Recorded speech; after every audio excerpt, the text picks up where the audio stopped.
I mean, it was an experience like no other for me, and such a welcoming atmosphere from Toronto, and I mean it's definitely up there in the places that I've played so far. So thank you everybody. I guess thanks everyone for making it so special.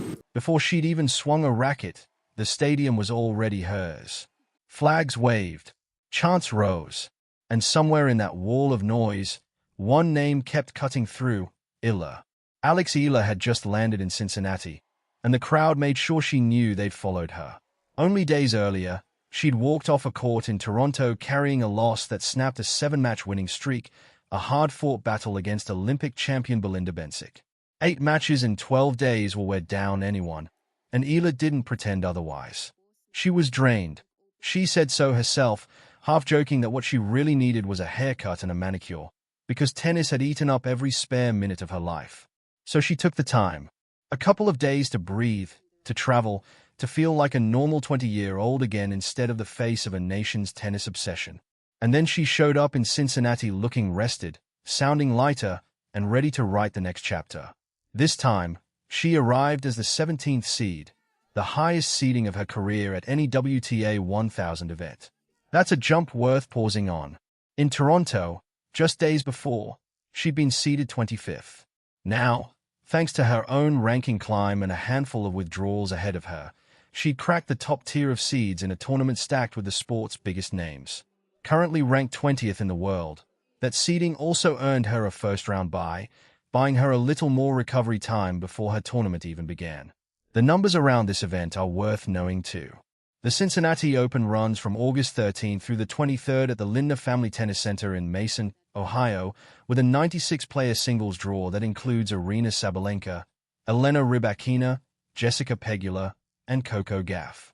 It's about as loaded a field as tennis gets outside the majors, and Eala isn't just in it, she's seated in it. To understand why that matters, you have to look at the climb. 18 months ago, Alex Eala was ranked outside the top 140.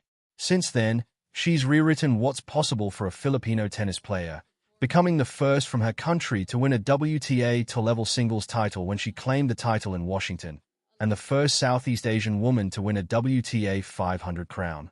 Add to that her run at Wimbledon this year, where she became the first Filipina ever to be seeded in a Grand Slam singles draw, and you start to see why every stop on her schedule now comes with this kind of energy. Because make no mistake, this isn't ordinary tournament buzz. In Washington, most of the ticket questions organizers fielded were about her. In Toronto, seats reportedly sold out within minutes once fans realized she was playing. The tournament even added Filipino dishes to the concession menu, and the 10,000-seat stadium turned into a wash of red, white, and blue on the nights she played. Opponents have noticed it as much as anyone. After beating Eala and ending her win streak, Belinda Bencic admitted plainly that most of that crowd wasn't cheering for her. Katie McNally, who also faced Eala in Toronto, called the atmosphere electric and thanked the fans who'd traveled from around the world to be there. Eala's response to all of it has stayed remarkably grounded.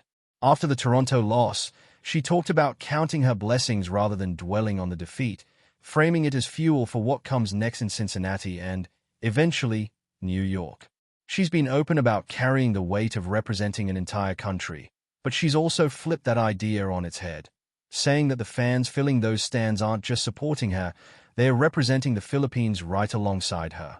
It's less about one player carrying a nation and more, in her words, about a shared moment of pride that happens to center on a tennis court.